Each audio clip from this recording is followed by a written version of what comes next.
2025. Welcome back to the 2025 Boccia Blast.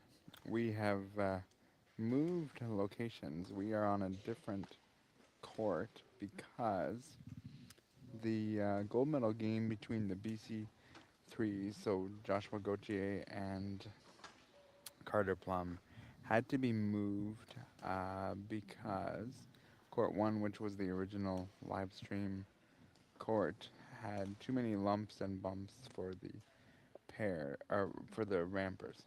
So we are here now in Court 5, 4, excuse me. So right now we're watching Hanif and Chris, which was also supposed to be a game earlier on Court 1. They've now taken that game, put it here, so that everything is kosher and everybody that was supposed to get on the live stream is, in fact, on the live stream. Okay, so let's talk about this game for just a few minutes. This game is part of a round robin. It is not officially a gold medal game, but it's meaningful in the sense that points matter in a round robin. So we have Hanif and we have Chris. Hanif is playing the red, and Chris is playing the blue. We're just completed with the warm up and gonna wait to start the game.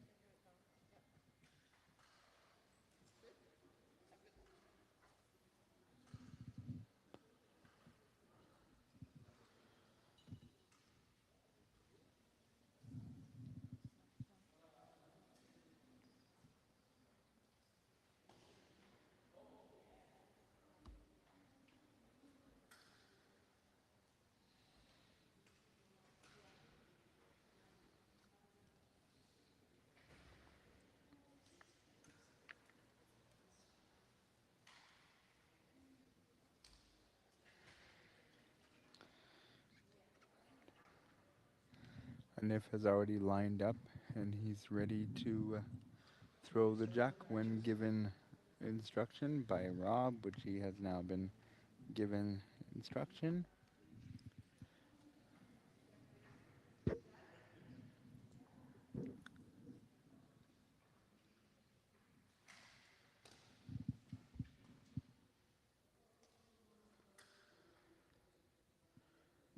Ball has been placed on the far side on red, and there it is.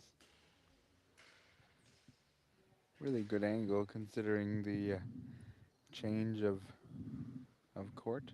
So well done to Paulo Follow and the team to move us from essentially one end of the gym to the other. This ball is not quite on the jack, but it is in front. I do believe, based on that angle, that Chris would have a piece of the jack, so we'll see how he is able to make work of that. But I think Hanif would be pretty happy with that end result. Can't always be perfect with your first ball.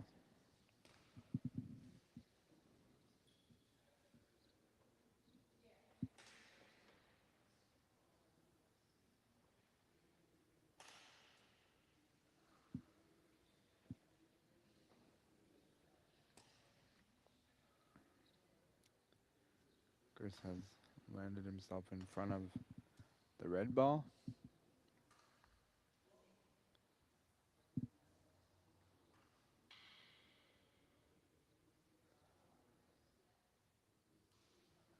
Still possibly usable if necessary.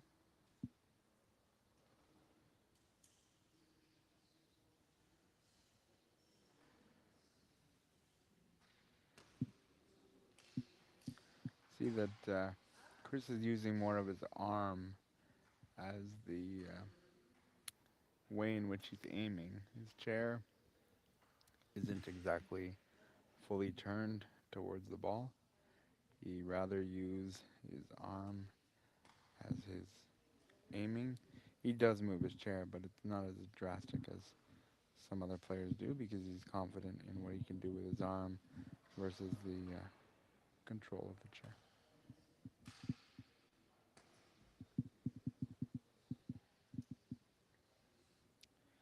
In a nice attempt there, he kind of pushed everything forward.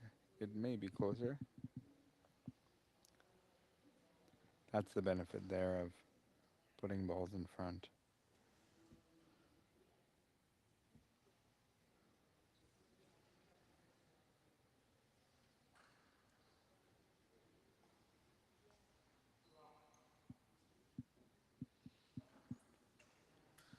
Red to play, so that means blue is closer. I do see the potential of possibly pushing up that red, but Hanif does have to be mindful of the balls in front because they are there, and the blue balls can be more promoted closer to the jack if you hit it the wrong way. So this will have to be a pretty precise shot.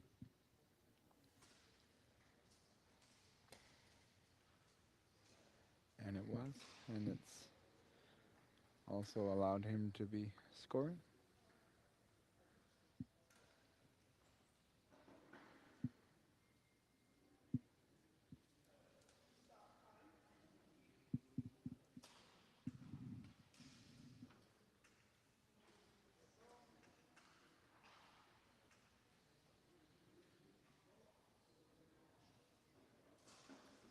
You see that Chris is calling for the ball from his brother. BC ones tend to have sport assistants hand them the balls. You can see that Hanif does have a tray that he can get the balls from if he wants. Very nice shot by Chris. It's definitely tight, so we'll see. So tight that the referee feels a measure is required.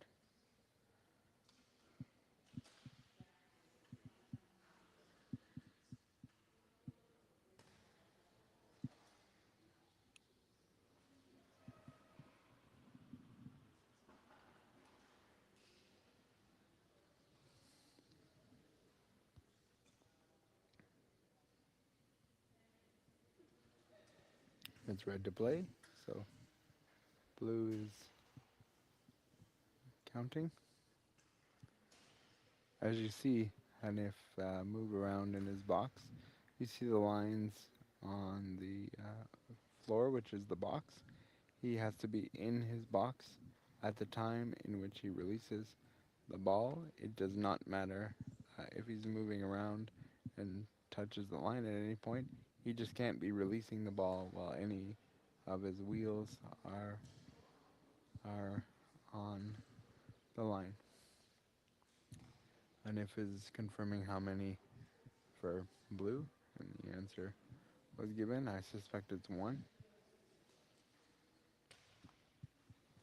We're angled at the back of this court, so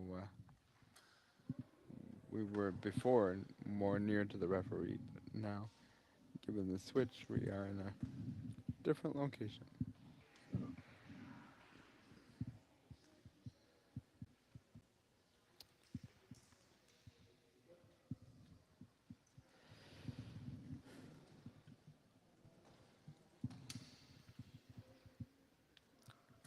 Hanif is incredibly consistent. When throwing the ball, he grabs it from his holder, picks it up from the side of his chair, and he has 3 pumps. And on the 3rd pump, he releases the ball. This is purely for release and consistency.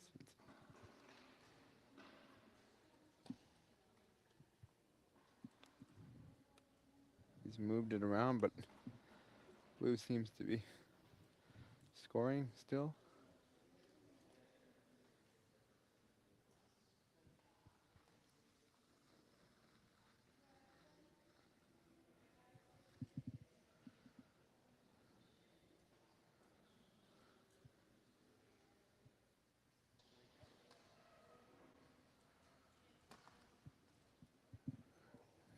he's pushed it back. I'm reasonably certain red is now counting. It's just a question of how many. If we can get another shot of that angle that we just had. Yeah, I'm going to go with at least 2. Did she put blue? I didn't catch that. Looks to me like red is closer from this angle.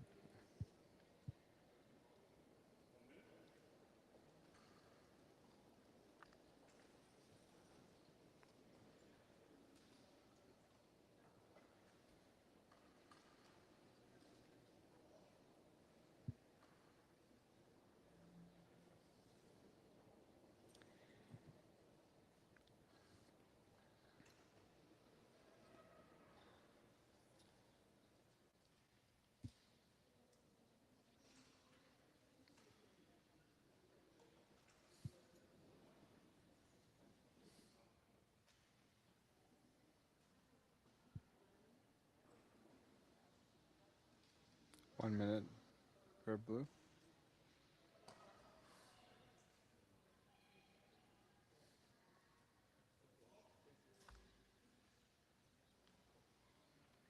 You see there the part of your screenshot is Steve Dukovic, who is the assistant head referee. He's going to kind of walk out of the shot now.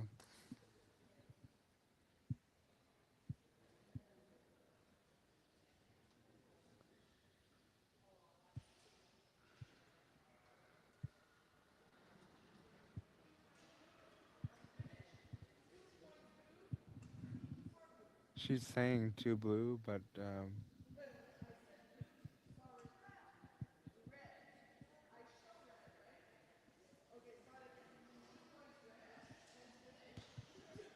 2 points for red was the final call. She said 2 points for blue, but was showing 2 points for red. So what is important was that she had the right number on the right color, and that's where we land. So 2-0 for Hanif. He made a very nice shot with his last ball, pushing everything back, and which allowed him to have the 2 points. We'll see now what Chris chooses to do. I'm going to suspect that he's going to go a bit longer. One of the things out there on Hanif is he struggles a bit with the longer game today. So we'll see how he's able to counteract that if Chris does go longer.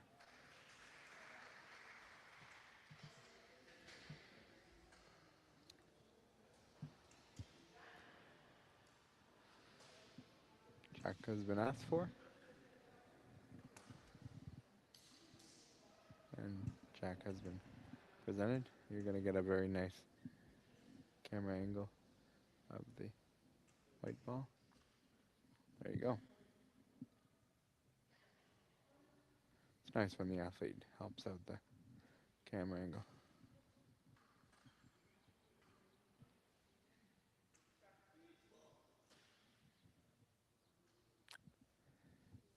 You'll notice when Chris's brother comes up and gives the ball, he's automatically rolling the ball. He's allowed to automatically do that even though he hasn't been instructed necessarily on the court to do that. You can have certain automatic allowances, if you will, if you have communicated that to the official in what they call the call room, which is the room athletes go into before the game to do some coin flips to determine color of balls and other things as well. Very good ball by Chris. I would suggest it's more on his side of the white ball. So Hanif should have a piece of the white because it's not fully against the white ball.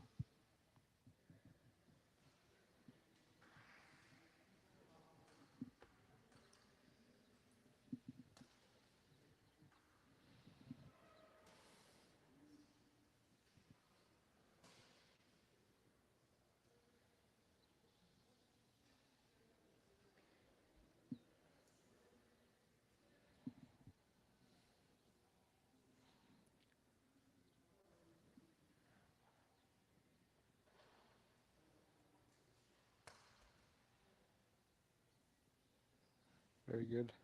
First ball by Hanif. It's in the area, shrinks down the scoring area, which is exactly what you want to do. I'm not so sure he's conceding 1 point at this moment, but when you start an end like that, and it just makes everything easy for you to follow up.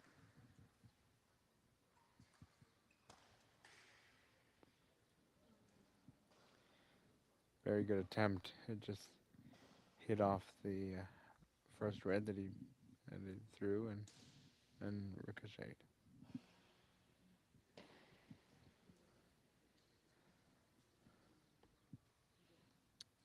The positive, I guess, in a scenario like this is because Chris has a good ball, but it's not perfect, it does give Hanif more chances to get on to the white ball if it's able to him, because he's throwing more balls consecutively rather than going, red throw one, blue throw one.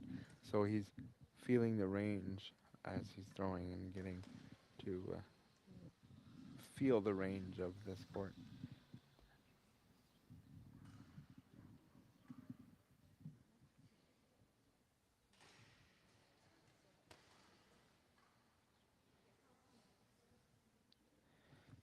He's not happy with that ball that he just threw, but I think what he's going to find out in a few minutes is that actually the balls in the front are going to prevent Chris from really taking advantage. So I think he's actually doing a decent job of defending while trying to get closer at the same time. Here comes a real good one.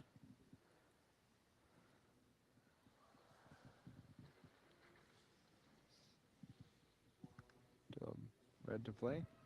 But now, if he can sort of squeeze between the red and the white, that would put him in very good shape.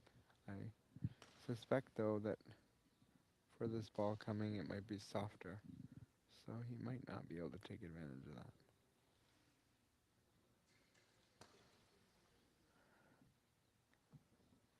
Very, very solid attempt. It was really the right line, just needed a bit more weight.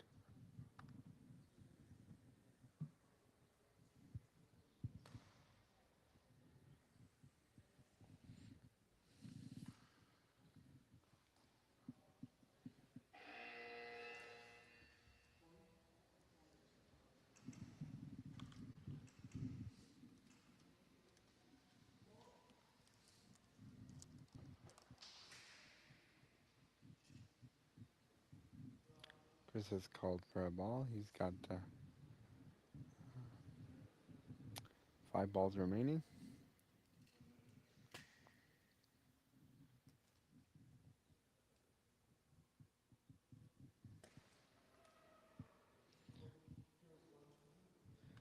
Arm didn't do exactly what he was hoping for. A little bit wide right. High right.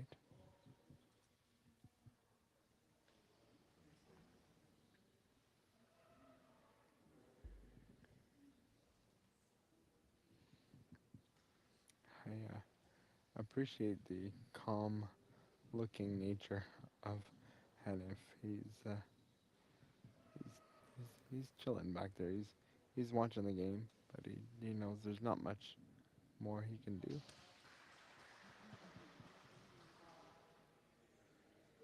Nice shot by Chris. Could be scoring 2.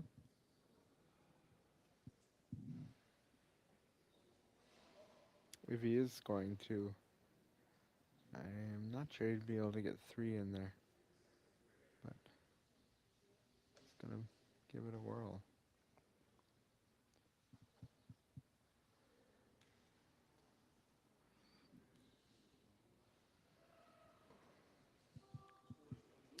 An example of what's happening with Chris is the rigidity and the spasticity that can exist in BC1. The message doesn't get from the brain to the arm, so he's just having spasms as he threw that last ball and just having to regroup and start again. I had the same thing, but much worse in my time, or at least towards the end.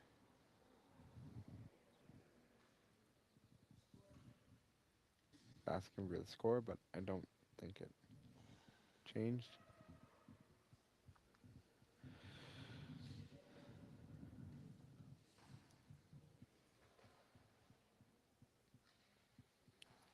37 seconds, lots of time.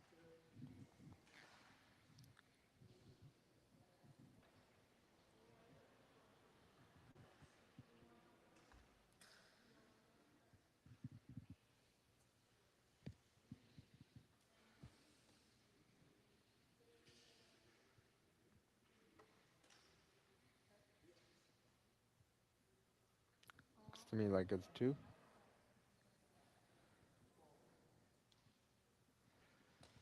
It's the one essentially right on the jack and the one to the left.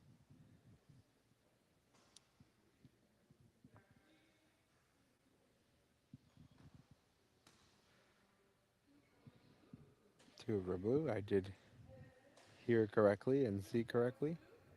Very, very evenly matched game. Both competitors scoring two, uh, which makes it obviously 2-2 after two.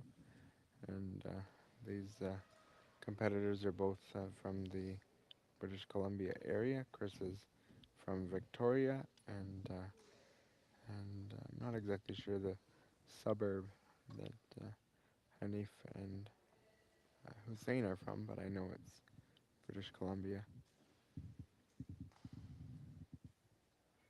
If I was to take a somewhat educated guess, I would say it's Siri. Surrey. Siri. Siri. Siri is who I talk to on a regular basis. No, Surrey, BC is where I think Hanif. Oh, Siri is trying to speak to me as I'm calling upon her. You know, you get those smart devices thinking you're talking to them, and they're right at your service whether you want it or you don't.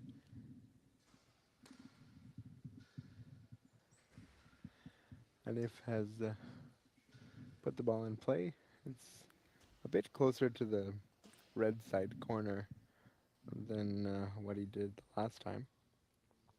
And we'll see what his first ball ends up being like.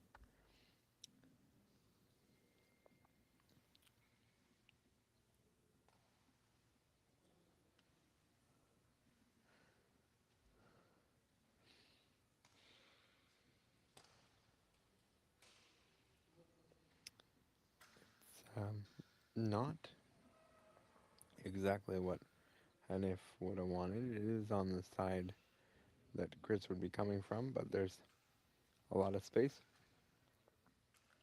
to put a ball in there.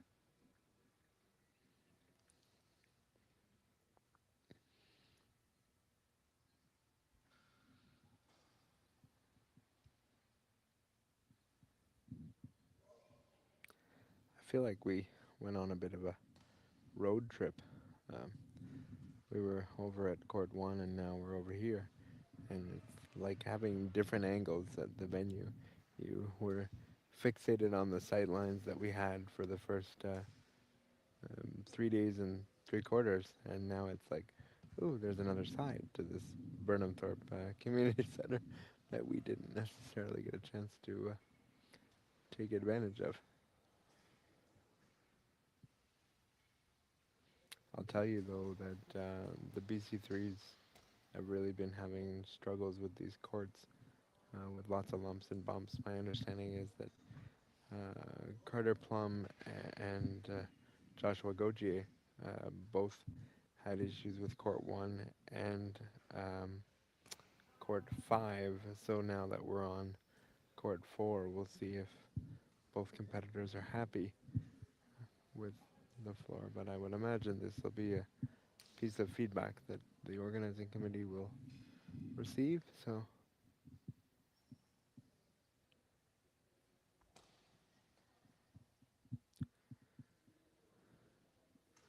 Chris is now closer after 2 attempts.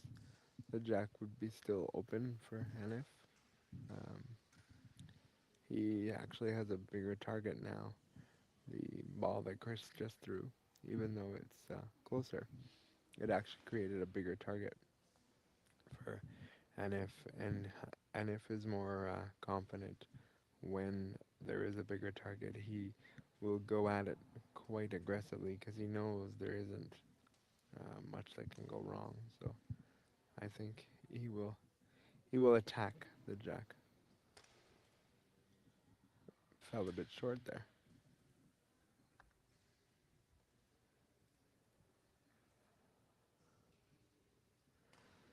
Maybe actually his first red ball, based on what he threw, might be a bit of a block for him.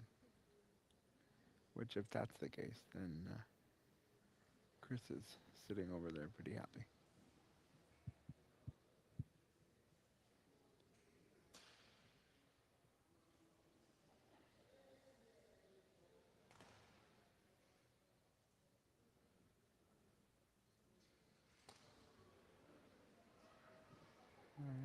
He was able to sneak it in there. It's behind the jack, so we'll see if what that resulted. Red still, so that means blue is scoring. But he obviously found a way that he can access the jack. So I think that second shot was more of a mistake rather than access to the jack.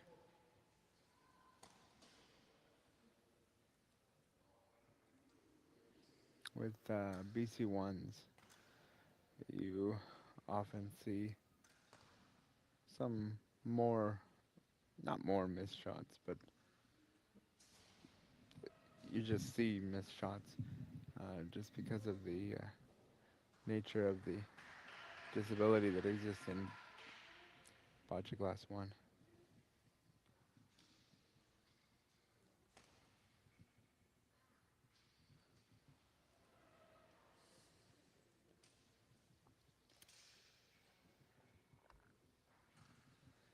If we looking at that player's box, we don't see Chris's sport assistant behind Chris, and there's nothing wrong with that.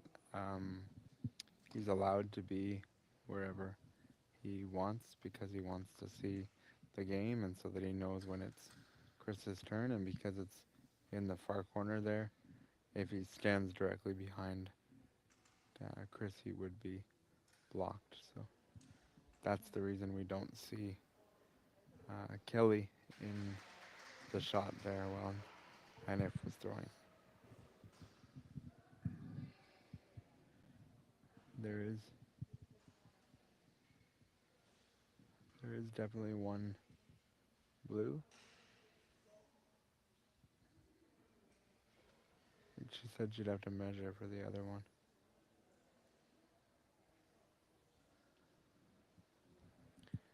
This is not an end that Hanif would be happy with. It was his jack, and he's going to get scored on unless something unforeseen happens.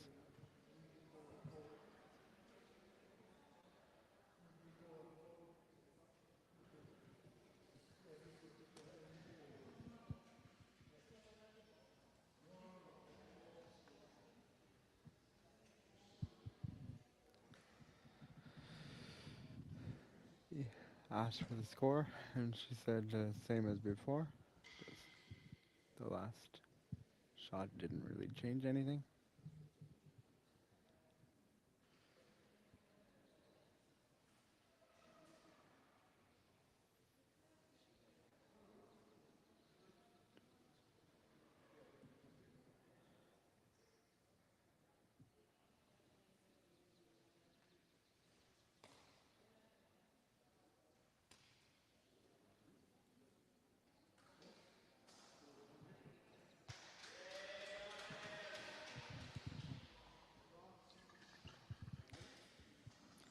having trouble getting into the jack there. But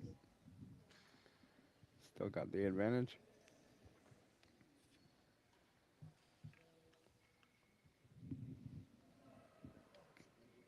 Last minute for Chris with 2 balls remaining.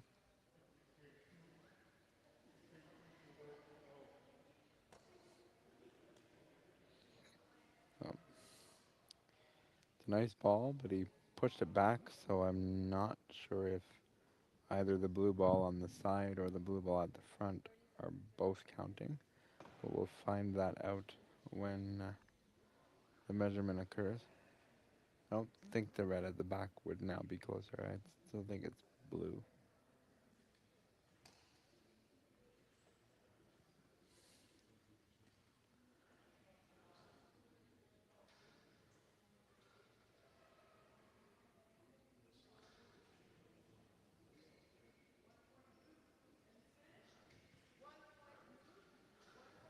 So the second to last ball there that Chris threw did negate the potential of a second point, because as I recall, the referee said one, maybe two at one point, and when he pushed the jack back, he obviously negated that potential second point. So we head into the fourth end. The game is 3-2 for Chris. I also just want to mention I talked about yesterday during a game that I did with Hanif, and told you that he has been part of all of the national championships, and that is in fact true. But it's been 30 years for national championships, and the existence of CCPSA, the Canadian Cerebral Palsy Sports Association. So, been very involved in the game for a long time. And Chris has been involved in the game for a long time as well. In 2009, we competed together in Montreal World Open, so that was fun. I have a history with both of these two gentlemen, so it's nice to call what would be their final game at this event. 3-2 for Chris. Um, he has the advantage, and he's gonna play the jack.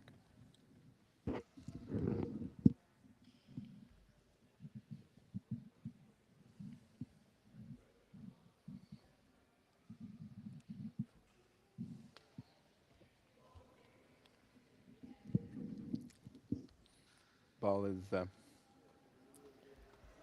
pretty close to 8 meters. And very nice angle for me at the broadcast position. I am just to the left of the ball. Yeah. People around me did something very appreciative with their water bottles that were at the table, and they moved it so I could even better see the jack ball. There's a camera right in. Well, actually, you see it. You did anyway. You will.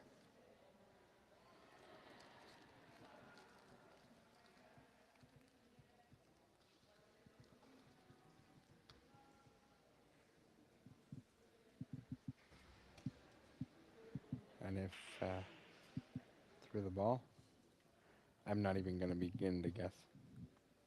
Still red to play.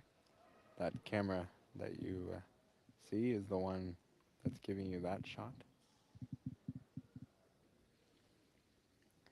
When the ball's in the corner, I have to dodge the camera when the play's on.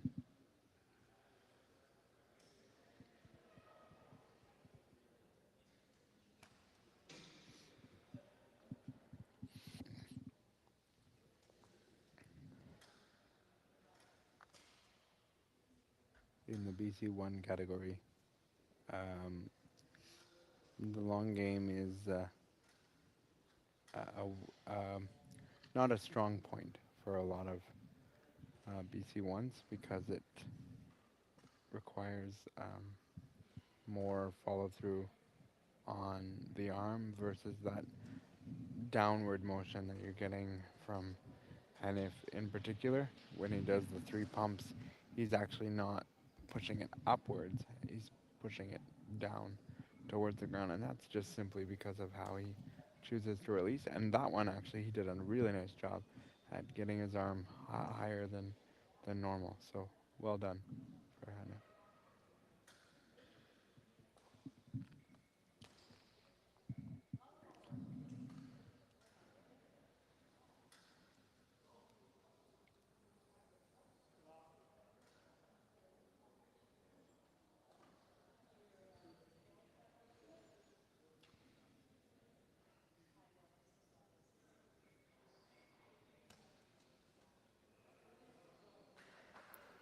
Chris gave a nice shot. He's now closer than the red. And if we'll have to take another shot at getting inside there, um, there is still space. It's just a matter of how the release happens, whether he releases high or releases into the ground. And this floor is not kind to athletes who don't release where they want to because it is concrete, and we'll see.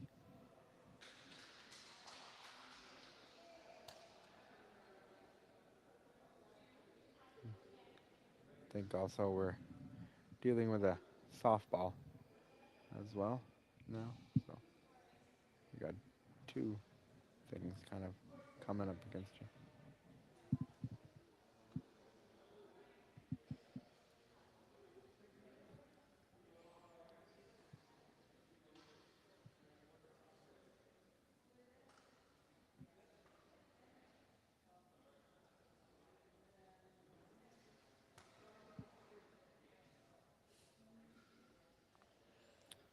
It's really challenging sometimes when you have the routine of your release the way it is to change it from what you would normally do, and quite frankly normally do and successfully do in the case of.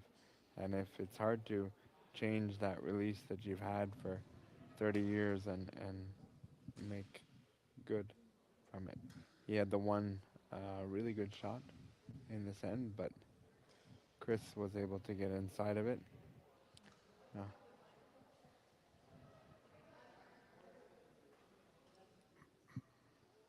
the clock has stopped. I'm not sure. Oh, okay. He said he's not throwing anymore, so it will be 1-4.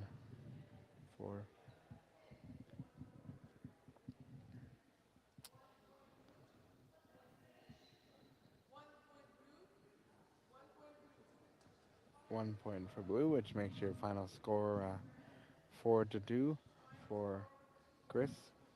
I think the real change in this game was in the third end when Chris was able to score 2 points and take the lead. When you score on your opponent's jack, you are doing something well, and that was in the first end. So very well done, Chris. Good game by both of these individuals. And our next match is the main event of the day, if I can put it that way. And we're going to see Joshua Gauthier, BC3, and Carter Plum play for gold. So the winner of that game will be the gold medalist, and the runner-up will win silver. It will be a fascinating matchup, and that game will be in approximately 30 minutes. So do join us again in 30 minutes, and we will bring you the final game of the 2025 Boccia Blast. We appreciate the time and the effort you're taking to watch these streams, and we'll talk to you again in 30 minutes.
Welcome back to the 2025 Boccia Blast. We've reached the final game of the tournament. This game will be a really good game. It's going to be the gold medal match for the BC3 categories, one of very few gold medal matches of the tournament. This game will feature Joshua Gauthier and Carter Plum. They played as teammates in the tournament at the beginning of the tournament on Thursday, and now they're going to play as competitors. They are both from Team Ontario, and yeah, they just know each other well. This is going to be a great matchup. A little bit of a connection to these two individuals. First of all, I knew Carter when he was probably between 4 and 6. He began in the multi-sport program run by Cruiser Sports, and he's progressed over to bocce. As for Josh, he's been around a long time as well, and we have become good friends. He's been on my podcast. This is really a good game. And finally, my father, Ed Richardson, who was heavily involved in bocce for a long time, got to help these athletes to where they are. So I am quite sure that he is watching this broadcast and probably either scrutinizing my commentary or laughing at me. So one or the other. But I'm sure everyone's going to enjoy this game, and I promise you that it will be a good one. I talked to both athletes and sport assistants before the game, and both of them told me that their ramp is roughly about $3,500 each. Now they're yelling at each other. I think they're trying to tell each other that we're not friends and we're going to intimidate each other. Yeah, so both of these individuals' ramps are about $3,500 each. Carter has competed internationally at junior events. Josh, not quite, but he's working on getting there, and he's ranked #1 in Canada. So here we go. Josh is red, and Carter is blue. As you can see, the sweep has happened of the ramp. Full length left, full length right, and that will only happen for the jack and no other ball.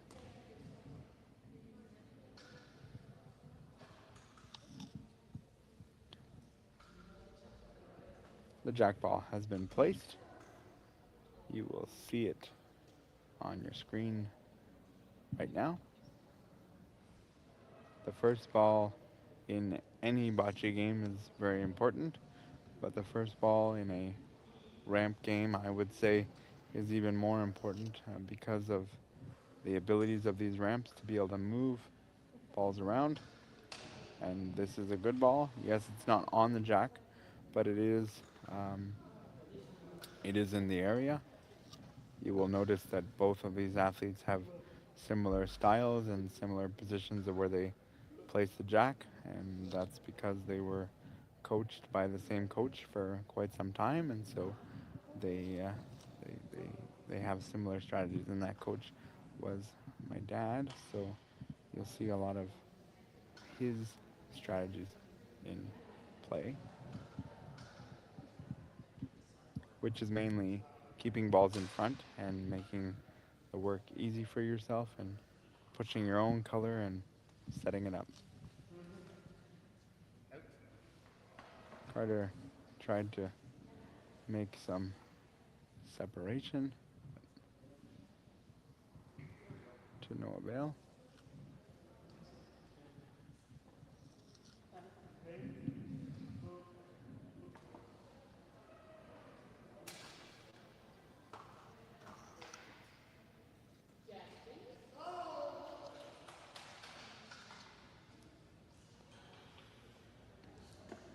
So you may be looking at the height of the ramp, and the ramp is pretty high in nature, and the ramp can be no more than a maximum of 2.5 meters long. It has to fit in the box if it was laying down.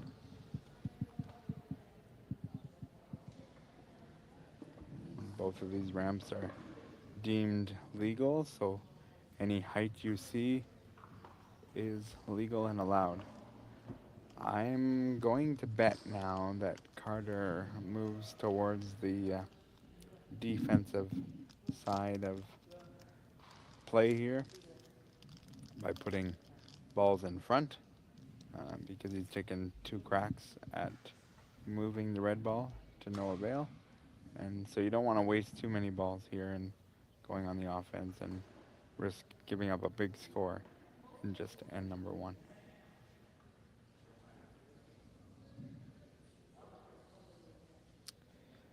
6 minutes is the starting point for BC3s for each end. That's because of all of the intricacies that exist with ramps. Very nicely done. We'll see if our referee Daniel, oh, he's going to measure.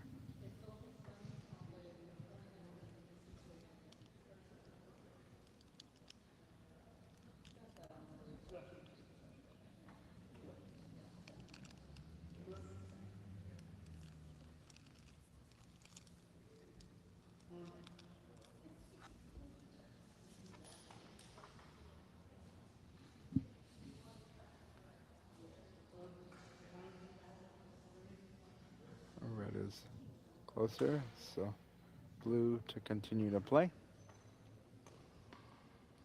But obviously the jack is still attainable for Carter because it required a measurement.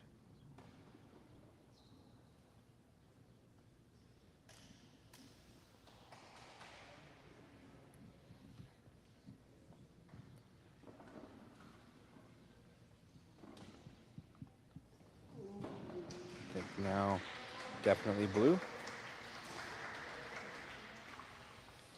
Tried to give himself space in the early going of the end, which I respect, but I don't know if I would have taken more than 1 shot at it, given that he was able to now get in.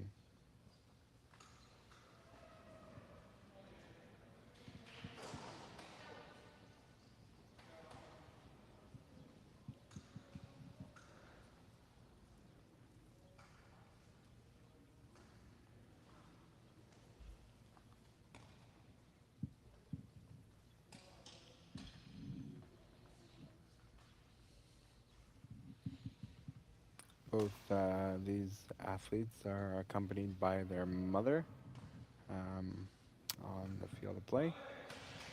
And, you know, a really good bond with your sport assistant is always good, particularly in the BC 1 and 3 categories, but in real essence, the BC 3s, because you have to be able to communicate with your athlete and sport assistant in a efficient, quick manner.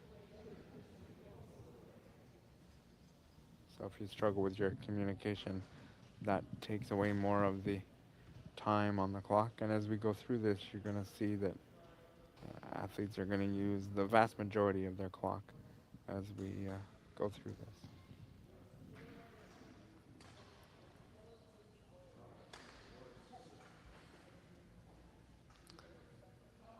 Josh is probably right where he wants to be with the time.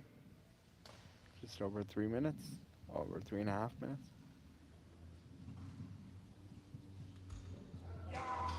Very good shot by Josh, right in front there. He's pushed the Blues back. He is controlling the front for sure. So Carter is going to have to try to counteract this. It's going to be very difficult to do. He's only got 2 balls remaining. So he's going to have to make quick work of what it is he's trying to accomplish. If we could get a shot of the other camera angle, that would be good. Yeah, he's gonna want to, if he can, sort of nudge his red, but very gently, because you don't want to push the white any further back because you might put it in the pocket and score multiple. So it's going to have to be a very precise shot.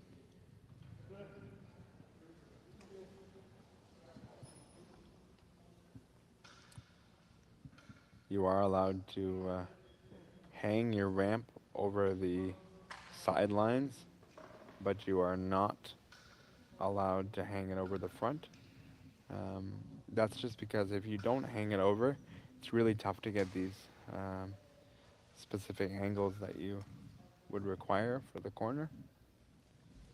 And I think it's important to note now the moving you see in the box can happen. It is okay to be moving in your box, and even if you're outside of the box before you throw, that's okay as long as you throw it while you're inside the box. Very good shot by Carter. This is going to be a really good match. Referee is measuring, and it is red to play.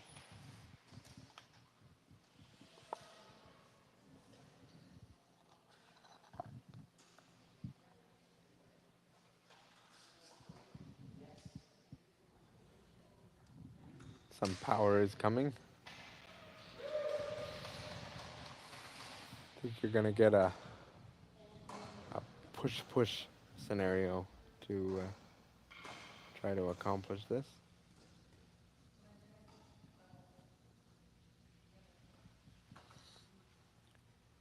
You can't be a short sport assistant doing this job because you need to reach high. Did he accomplish it? Don't know.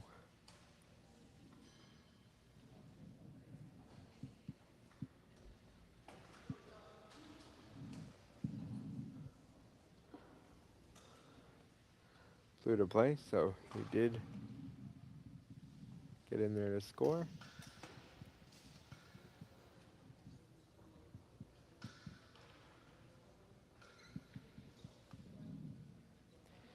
You really make it easy on yourself as an athlete in this kind of position because you're setting up in the front of the jack and you're using your own placements to push into the jack, and so that last shot's not possible for Joshua if it's not set up this way. So all the shots you see are done for a purpose, and you may not understand in the moment why things happen, but at the end of the end you kind of understand, oh, there was an actual purpose to setting it up that way.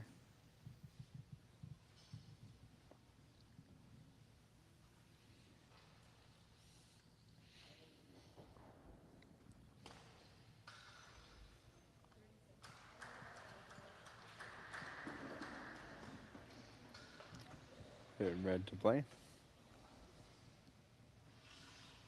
This is very, very close.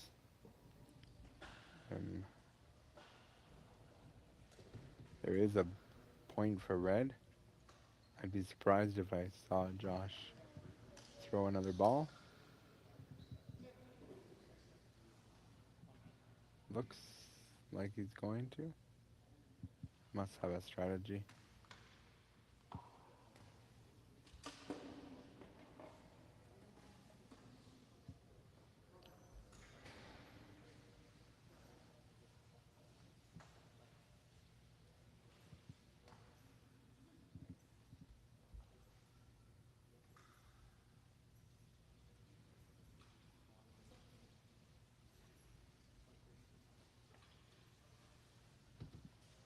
He has specific numbers that he's calling out.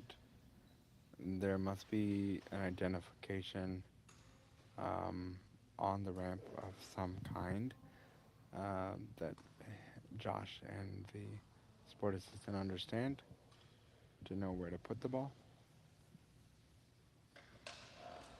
He's being incredibly gentle, so he must see a ball that he can push more into the white to score 2.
Very, very precise.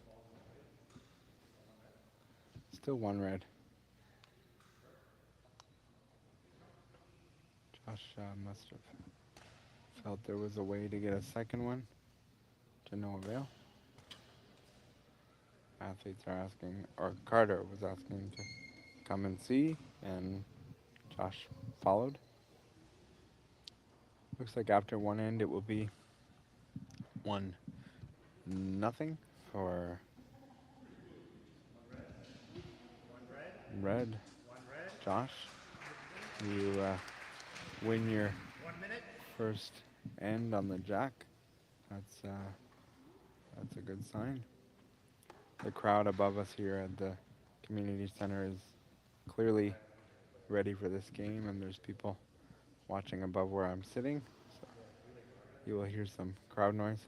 Just want to mention that this 1 minute time is an opportunity for athletes to regroup, officials in this case to set up and make sure the time is where it should be, and also for the sports assistants to pick up the balls. There was an incident earlier this weekend where an athlete didn't have all their balls back in their box. They were still on the field of play, and thus it was deemed that they could not play their balls because it was a delay of game. So even though this 2 minutes may seem like a break for BC3s with all of their equipment, it is necessary to be efficient about picking up your equipment. That sweep has occurred very definitively, and it's definitive just so there's no question in the mind of Daniel, our official, to know whether the sweep has happened. I do expect that you're going to see a similar placing of the... Oh, Carter made a liar out of me. It's not a similar placing. It's right in front there. I was going to say a similar placing of the jack, but on opposite sides. Carter is more in front there.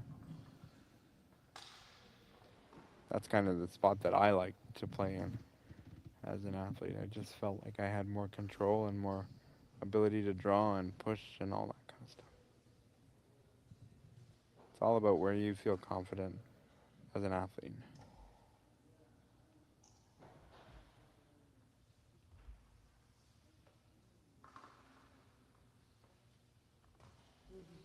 And it is right on. Very good first ball. Looks like it's more on the side of Carter versus Josh. I would wonder if Josh will make an attempt to make some space.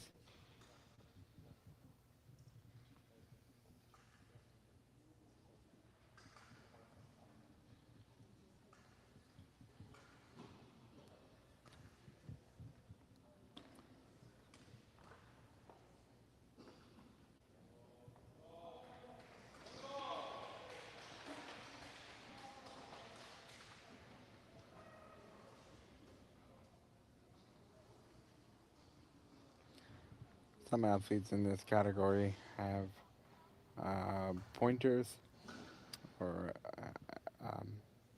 head gear. In this case, we see pointers, but they're able to do it with their own hand, and that's perfectly legal. Wonderful shot by Josh.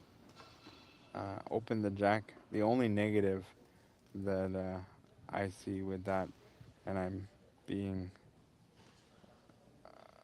hang on a second. No. Okay, so there is no negative. What I was going to say is the only negative is that if your opponent had to throw after you open it up, it kind of defeats the purpose of opening it up. So even though you might say, why is Josh happy with that? Well, he's happy because he's made space and he's opened the jack up, but he's also got to do a follow-up ball in getting onto the jack. So I suspect that he's going to be pretty close here on his next shot.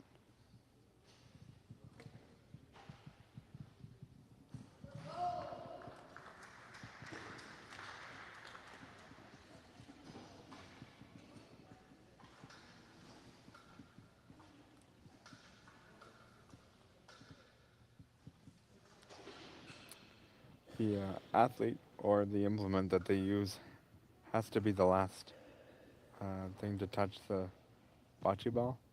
The sport assistant cannot, in any way, shape, or form, touch the bocce ball as it's going down the ramp, because then it can be deemed as changed and affected by the sport assistant.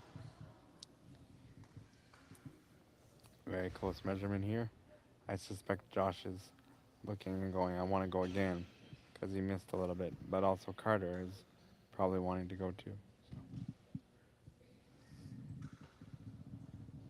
But Josh is the one that will get to go. I'd like to see Josh maybe try to push that red ball on gently and then kind of stick there and protect the jack.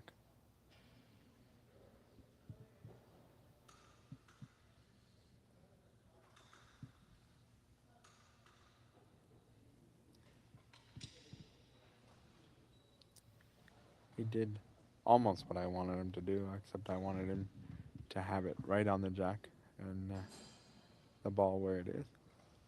But I know I'm asking for a lot.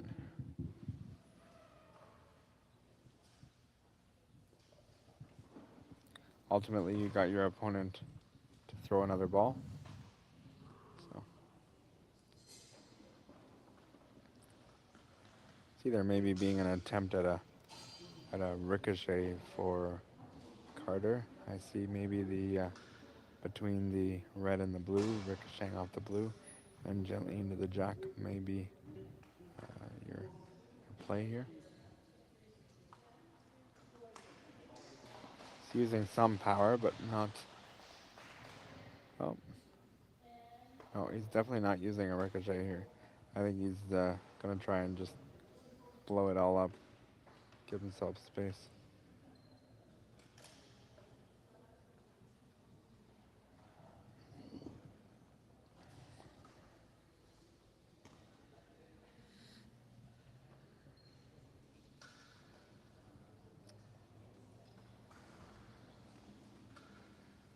That's what he's done. Right now it doesn't look great because you've got at least, well, two reds scoring, but the jack is now exposed.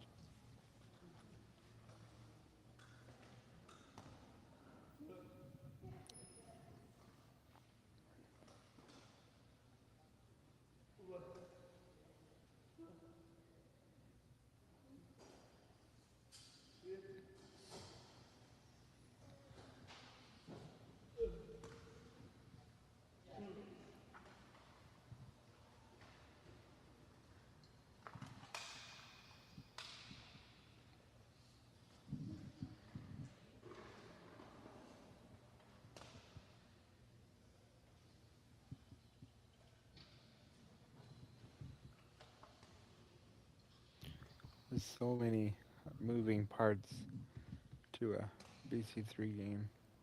Really is fascinating to watch. And the execution of shots fell a little shorter than he wanted to, but at the end of the day, he's scoring.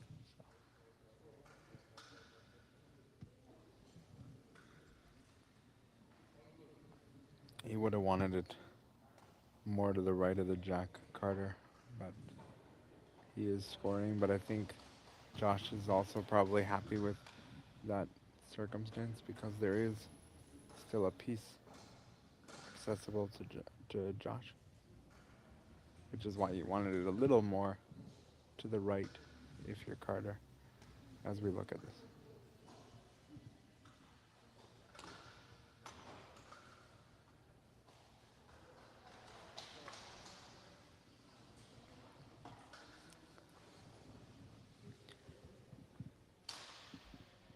And that's why, because now Josh is in the position on the jack that I kind of wanted Carter to be in at his point in shooting. Now Carter's kind of got his work cut out for him here.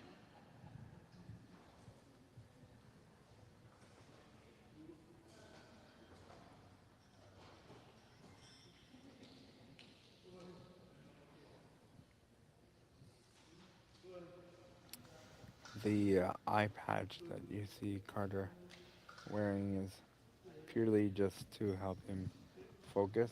The eye that is exposed is the one that is stronger, so he finds it easier to focus on his shot with the eye patch, but it doesn't remain that way for him throughout his daily life.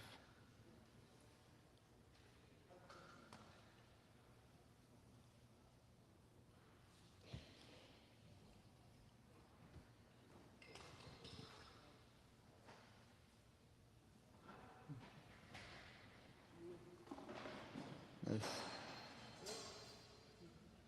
nice shot.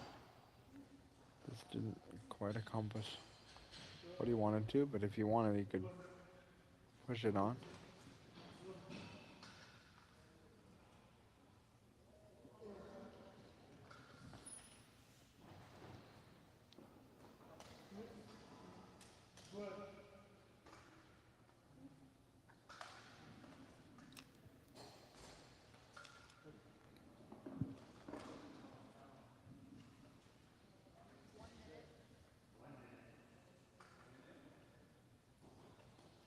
One minute been called.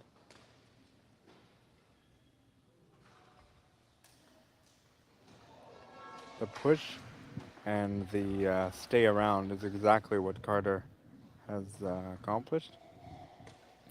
So now he's got 2 balls in the prime position. Carter will really want to score in this end because it's his jack and it's his comfortable place with the jack. So you obviously want to score on your jack, but both these athletes have the ability to really score some big points in a short amount of time.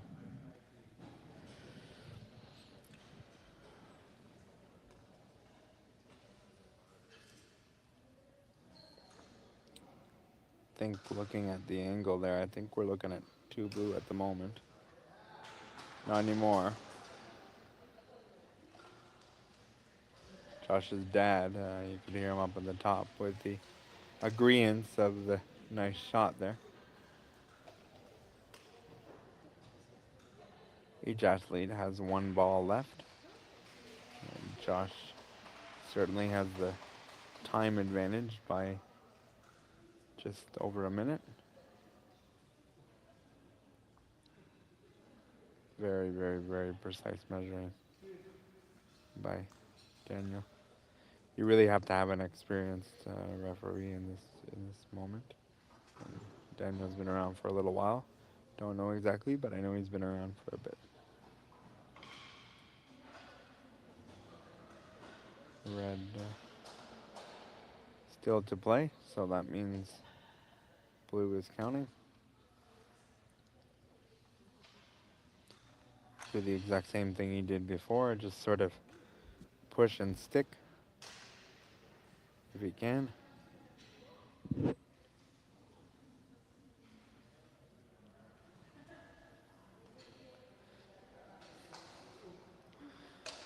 Pushed it back. I'm not sure that that's what he wanted to accomplish by pushing it back, but we'll see. Carter can see the red ball onto the blue ball onto the white ball. That's the shot that I see being attempted. 30 seconds is the call. You can see there's a bit of a amplified pace by his mother and sport assistant.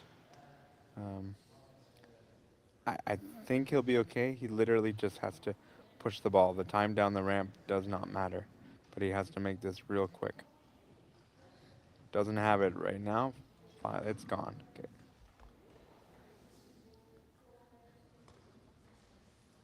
I think he tried the push, but it just didn't hit the right side. It's going to be at least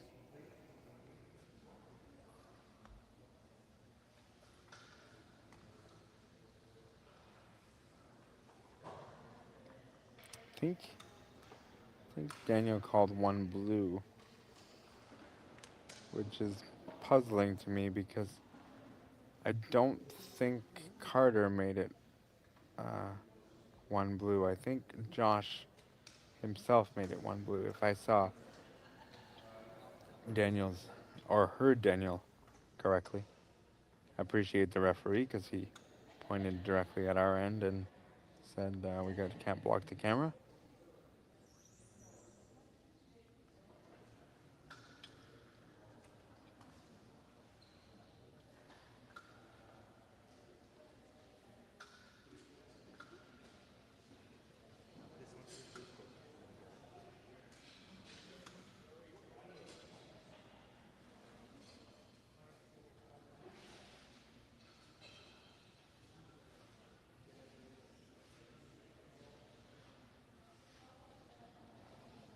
Very, very precise measuring. Based on our angle, we are unable to zoom in any further from our position. So we have to rely on what we see.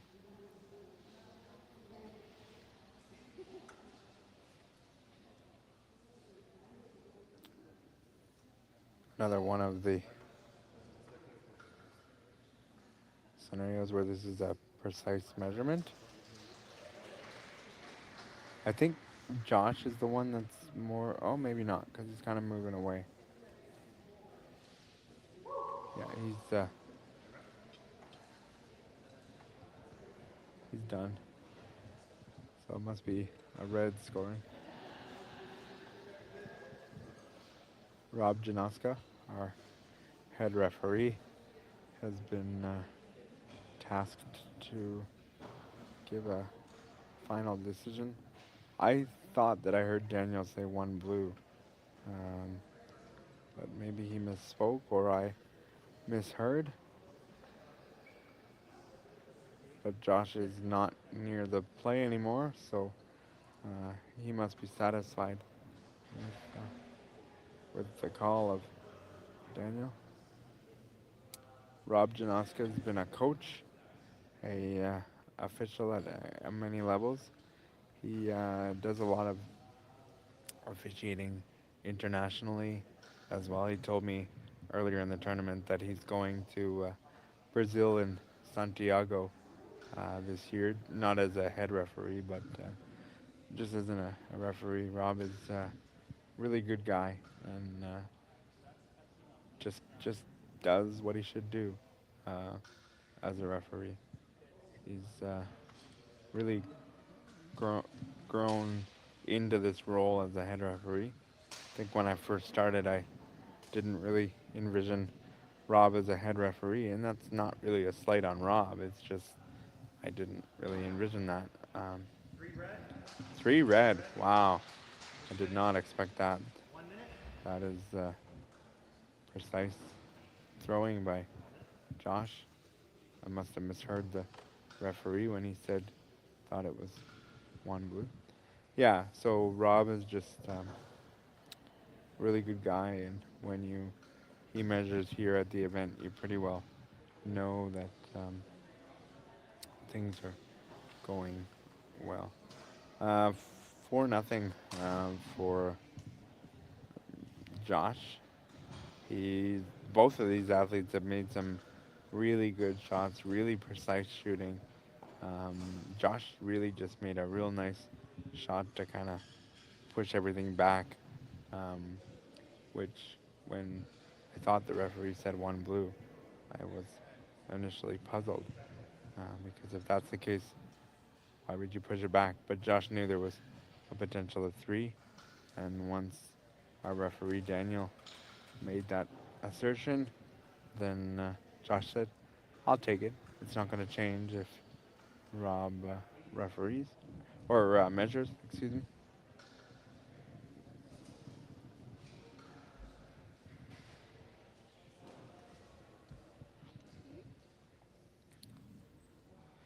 The momentum has certainly swung in Josh's favor here, scoring that big 3.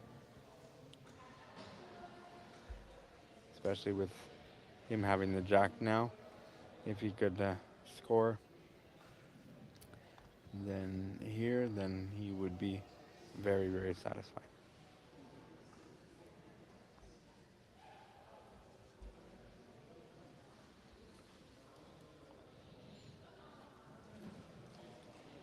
He fell a bit short on his first ball, but it is on Carter's side just slightly. So it's not exactly where he would have wanted it, but it's better there than behind. Because behind is harder to promote and make those balls count versus the ones in the front. So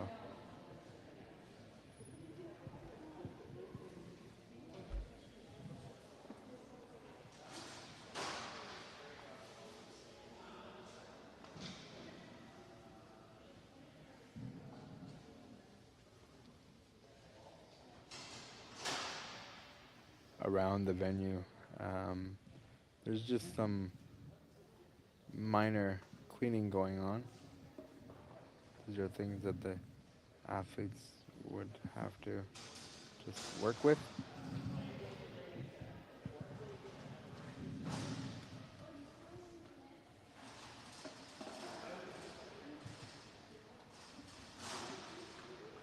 Open it up a little. He's really got to get on the jack in this ball coming. He can't afford to take much more chance. He's got to get on it and force Josh to throw. You don't want to go down by more than what we already are here in the third.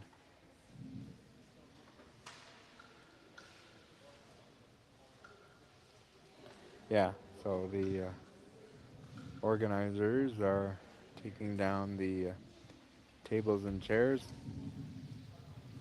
as this is now the only game. Nope, there's another game going on as well, but we are wrapping up the tournament.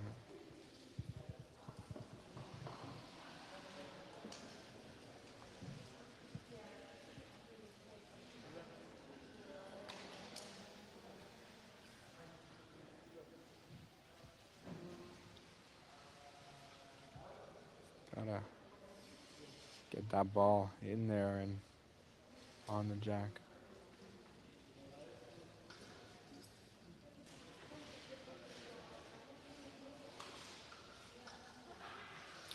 This is one of those scenarios where if you're Josh's sport assistant, you have no idea what is happening. You are standing off to the side so that you're out of Carter's way, and you have absolutely no idea what is going on. It can be a long wait between shots sometimes. Right through. This is not setting up in Carter's favor here.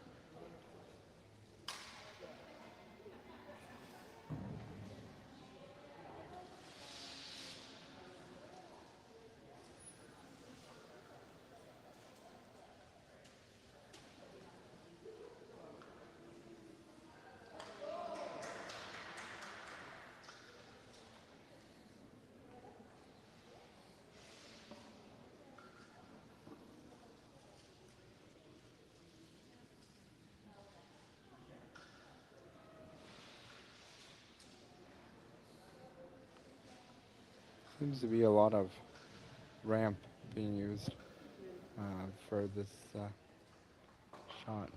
He's really sliding through that hole that you see.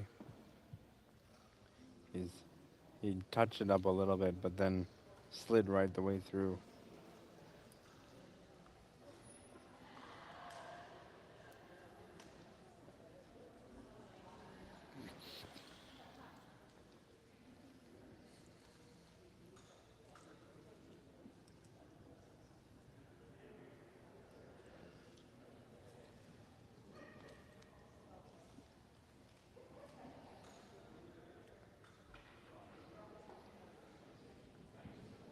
blue is scoring, so he must have touched it up enough.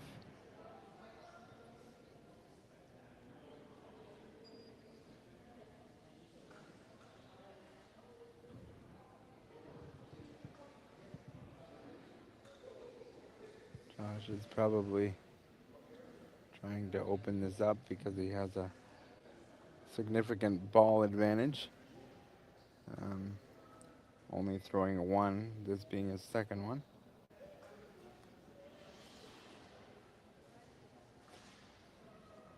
Lots of time on the clock because of that. And he did exactly that. He gave himself more space. He's also hoping that he still gets to throw. He does.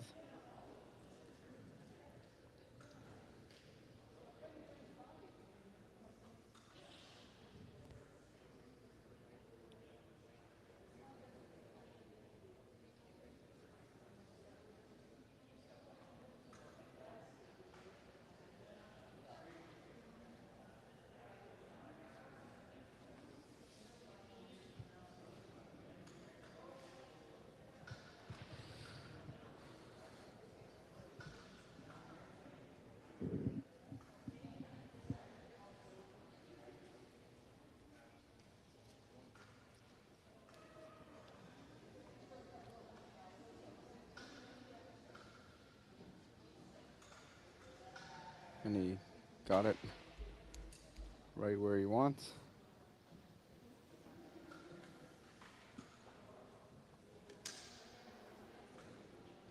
Even if he has to throw, Josh is fine with that because literally all it's going to take is a little nudge. And the flashlight had to come out because the space is too fine to put a measuring tool.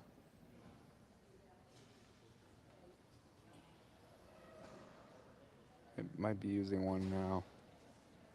Yeah, he is. He's using really tiny calibers. It really is critical to get the measurement correct because it can mean a point for somebody or a point not gotten.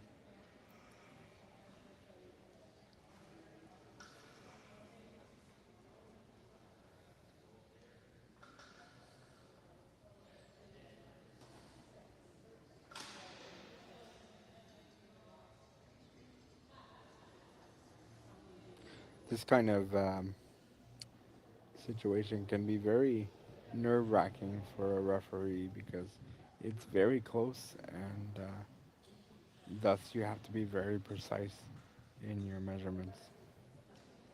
Josh is obviously ever so closer on that, so Carter will make a play.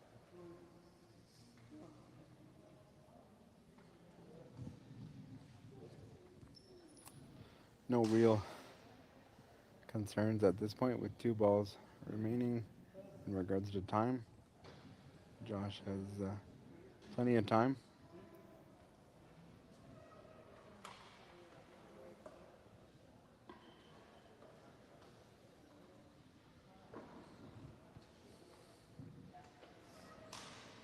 You know, the thing that you don't even realize is that the sport assistant doesn't know exactly how much time remains on the clock. Yes, they would hear the 1 minute call. Yes, they would hear the 30 seconds, but they don't know how long the end is going. It's very hard to articulate in your mind how long 6 minutes really does take.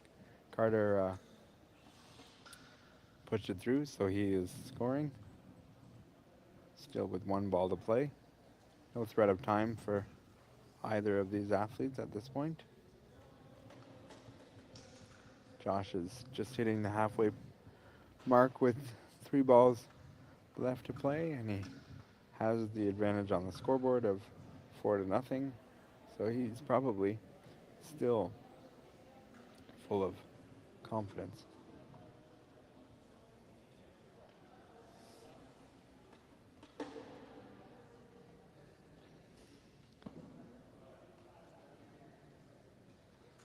seems like one of two things.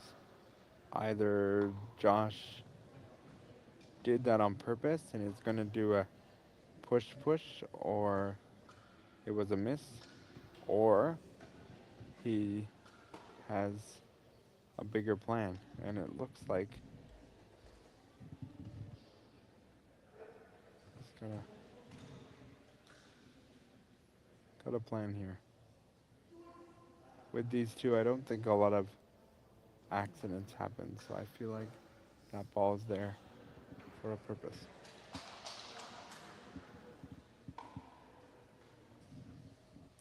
It is now blue to play, and actually the more I'm looking at that red ball, I wonder if it's more in the line of Carter getting access to it, and now with him having to throw, it's going to be tough to get in here.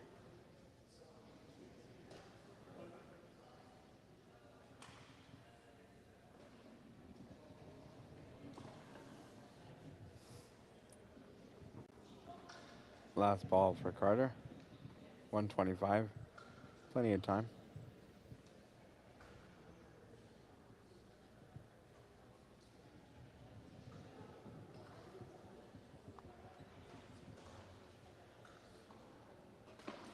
Just kind of made the pile more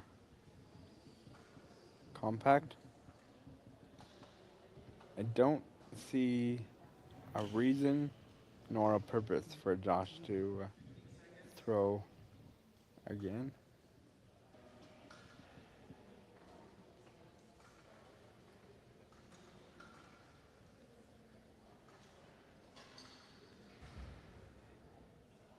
Looks like he's gonna make another attempt. So he must see a way to push on the front and score two. If I could get the other angle just for a second. We know the ramp is gonna come with the ball. It's coming now. Yeah, he nicked that blue ball off its space, so that's gonna mean that he will score a few and two. And you know, two is a very good number here because Carter would have to score all six of his balls in the fourth end. I didn't realize if he moved that one blue, he'd be scoring a bunch. Two red, so that makes the game 6-0, and we will play the fourth and final end of this tournament in just under a minute. You know, you look at the score, and if you just tuned in, you look and you say, "Oh, it's 6-0. That hasn't been a very good game," and I would push back on that a little bit and say there was a lot of precise shots by both athletes, and Josh has just been able to capitalize on little tiny misses, and tiny misses has resulted in some bigger scores. So the score is certainly not indicative of the game itself, and there's been some other games this weekend that have had some balloon scores, and sometimes you can say it's because the opponent is superior, or the person is superior than their opponent, but most of the time it's just great shot making. Something that took place in that end that minute that you didn't see was that Carter's support assistant was already setting up the ramp. They know exactly where they're going. So instead of taking a lot of Carter's own time, they use some of the 2 minutes to get set up. And again, that's, you know, one of those idiosyncrasies of the sport that take advantage of the time given. As expected, because Carter needs to count all of his balls to force a tie, He's decided to go long. Be interesting to see both of these gentlemen's accuracy longer in the court, because we've seen it very tight just past the B line.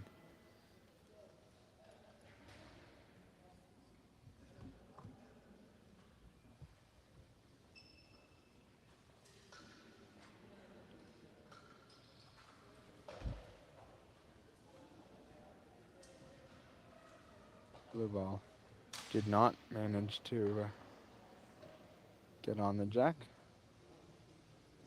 In case you're wondering, that is a camera in the bottom right corner of your screen, which gives you the wide shot, and which you'll see very soon.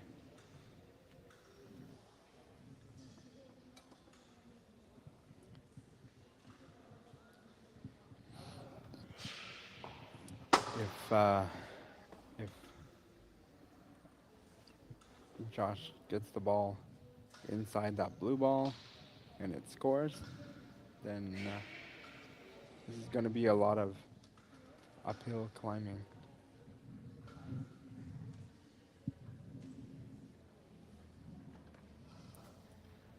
National team head coach Cesar Nicolai is to my right. Whenever the camera comes out from the head coach, you know that you're keeping your eye on two athletes.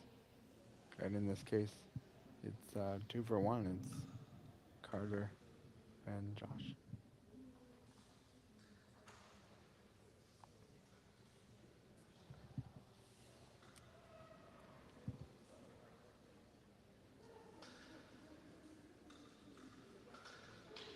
And fell short, had good line, just not enough power behind that ball.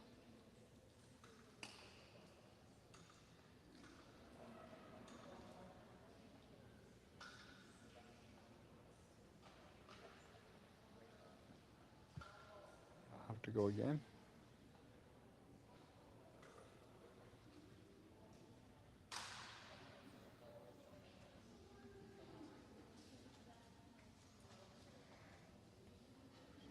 So there's a whole mechanism there that holds the jack in the place, or the ball in the place that is requested. And this again is another advantage to the fact that the sport assistant doesn't have to be the one holding on to the ball. It can just purely be the ramp.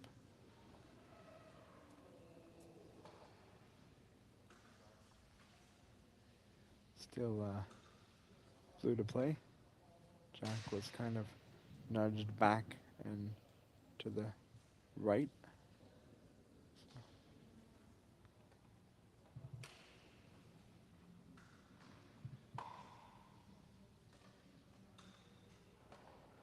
Carter so far maybe thinking there's still an opportunity. Maybe even looking back on the game and thinking he should have gone a bit further, a bit earlier.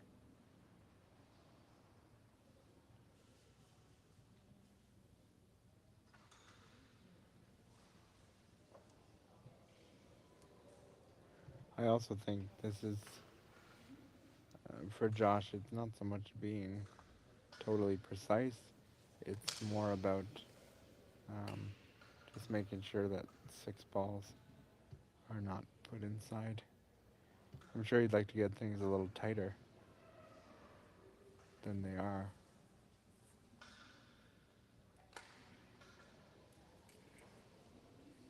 Red is closer. Blue to play. Now you have to somehow get the ball behind in play if you want some chance of tying this, all the while making all the other balls that you throw still score. Very difficult task that is presented to Carter.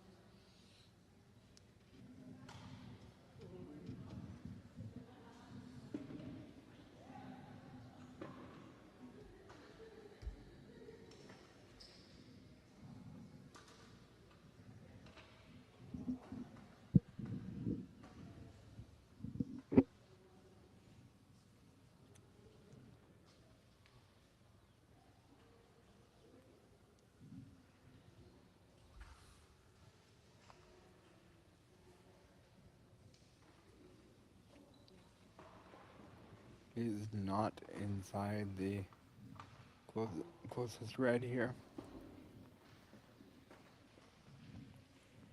Now we have two balls that Carter has used, and both of those have to count. The uphill climb is unfortunately getting steeper by the ball here.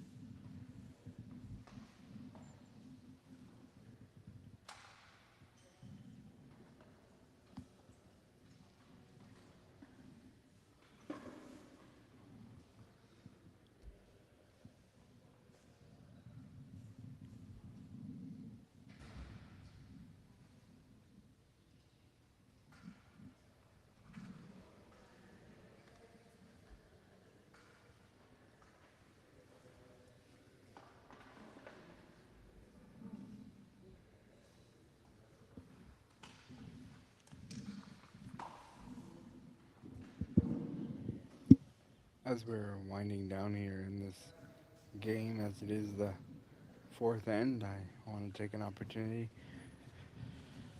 to thank all of the people that have watched the stream over the past 4 days since Thursday. It's been a pleasure. I have had the opportunity of calling somewhere in the neighborhood of 17 to 19 games. You lose track after the weekend. It's been a great time and a great opportunity. I'd like to thank the host organizing committee for this opportunity and letting me do my craft of commentating and doing sports. So it's been a pleasure and I appreciate it. Carter has obviously had to take some risk. He had to bring into play as many of his blue balls as possible. I don't mean to call this over, but unless Carter or Carter's mom has some kind of rabbit they're going to pull out of somewhere, it's not looking too good. But again, I want to stress the fact that this game was incredibly competitive. There was a couple of shots that resulted in what we would consider crooked numbers and more than one. So it's not indicative of these two playing against each other. There's been great battles, and I would put this one down as a great battle as well. Just that Josh is going to come out on top here and be the 2025 Boccia Blast champion. Wonderful, wonderful draw by Carter. It's easy in a moment like this when you're down as much as you are to just kind of pack in the suitcase and put your ramp away, but he did a wonderful, wonderful draw. So well done. I would bet his friend and competitor is going to try and score a point anyway. And then they will have bragging rights with each other until they play again, likely at the Ontario Bocce Provincials later this summer, which I hope to be a part of again in some capacity. This game has brought so much to my life and who I am today, so anytime I get the opportunity to come back and give back in some form, I'm always happy to do so. Playing days are behind me, but still want to give back to the sport that really gave me the life that I have had and continue to have through sports. And family is a real big piece in this. You see mother and son in this game playing with each other. There's a lot of family commitments and people who are driving and going places. And today is Father's Day, so happy Father's Day to all the fathers out there.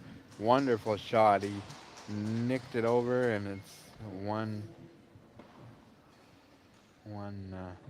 for red here. Josh really wants the bragging rights of the blank score on the other side. You can never win a game, but sometimes it's nice to blank your opponent. Yeah, so as I was saying, it's a lot of commitment to family and people alike to come and do these events. So we thank all of the people that have brought these athletes out here and supporting them, whether here in the building or online. And a special shout out to all the fathers out there.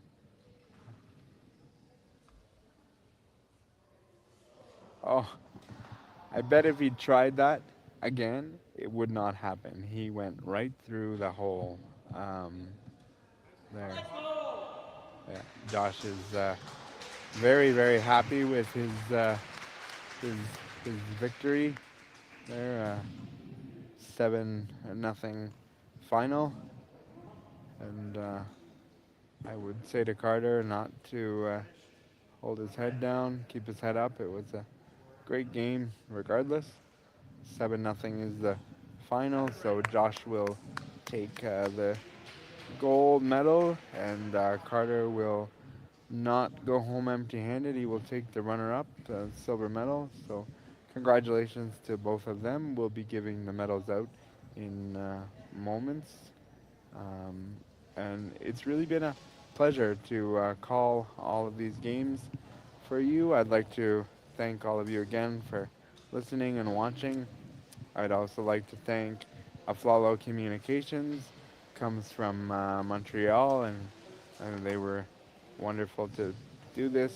Mark has gone back to Montreal, but we have Paul, who has been with me for the last 2 days. So thank you so much to Paul and all the efforts that he has put in, and my attendant Catherine, who periodically has made an appearance by voice on this broadcast. If it's not for her, I'm not able to be here every day and broadcast. So it's a team effort, and we appreciate it. And yeah, that marks the end. And I thank you once again. Until next time, be safe, be well.